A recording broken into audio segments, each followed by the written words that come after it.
Welcome to Father and Son Conversation at One Kind House. Today we're going to talk to the Singapore parents. There's been a lot of conversation about change in our education system, what we're changing to, what exams need to be dropped and all. While I think that's good, I don't think we had enough conversations about the why. Why are we changing? Why should we need to change? Because whether we change or not depends on you. If the parents don't want to change, nothing will move and we'll be stuck in the same system and nothing will change at all. So as a father, and to my son here, the reason why I think we should change, or as a father with my son here, I like to talk about why I think we should change. So as with everything, let's start with the premise why.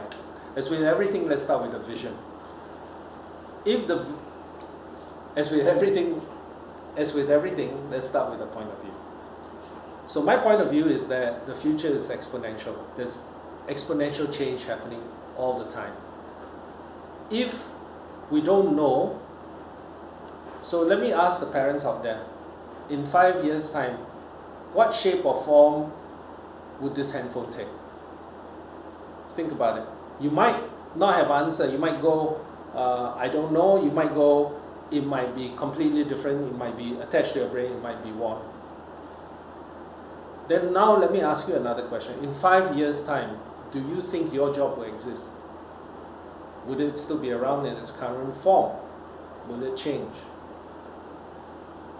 If you say no to both of these, then the question I will ask is, then what makes you so sure in 5 years' time the job he's studying for will still be around?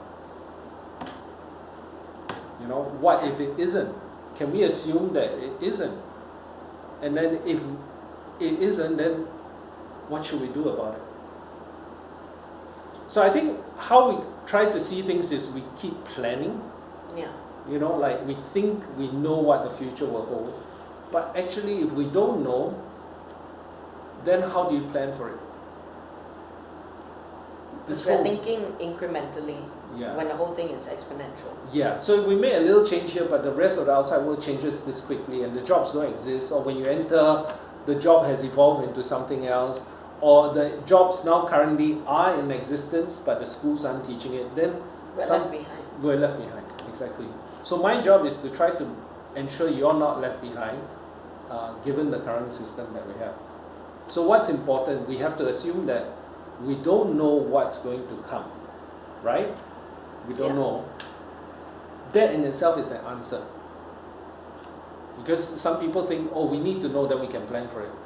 Actually, you don't know, and therefore you can plan for it. So if we don't know what's coming, then we need to make sure that you grow up being adaptable. Because if the change comes very quickly, you have to be adaptable.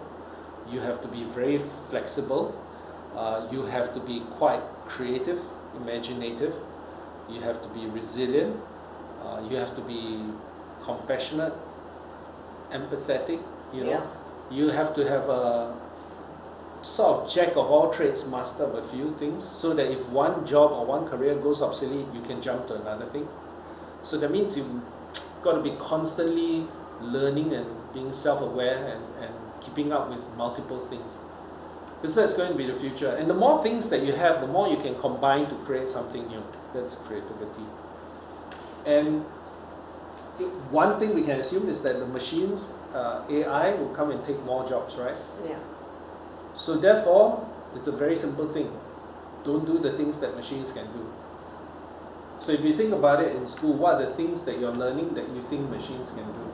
We should be focusing a lot more on the things that machines can't do. Right? Creating, Yeah. imagination, Yeah. empathizing. Yeah, machines can't empathize. Machines can't create. Machines can't imagine. Not yet, at least.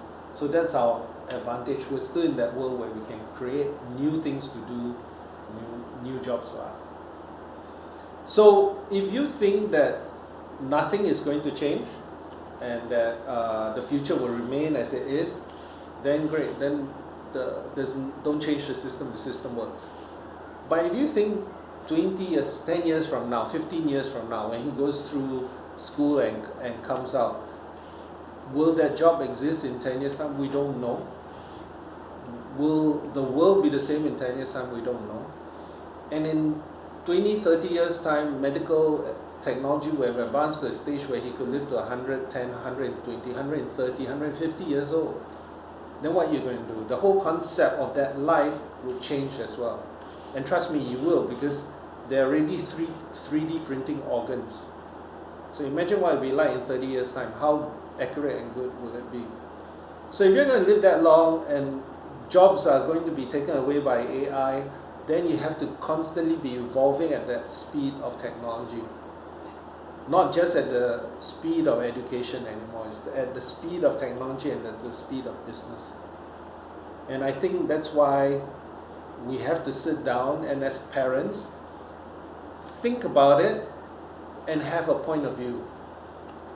It's human nature that we think linearly, like the mind thinks linearly, incrementally, yeah. But technology moves exponentially. And there's also a tendency that human minds reject ideas that don't conform to that. And that's just natural. And I think that's fine. We all have to form our point of view as parents, all have to have a vision of where we think the future is going to be, and we all shape it.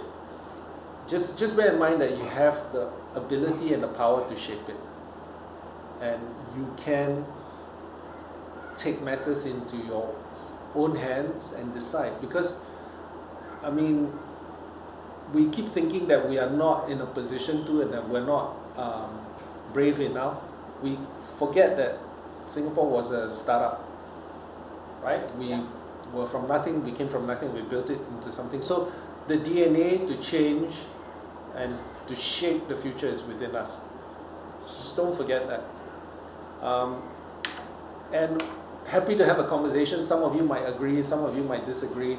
I don't pretend to know all the answers. I just have a point of view, and I consult a lot with my son to figure out what his future is. He has a say in his future as well. I don't try to dictate it for him. Not all the time. He's lying.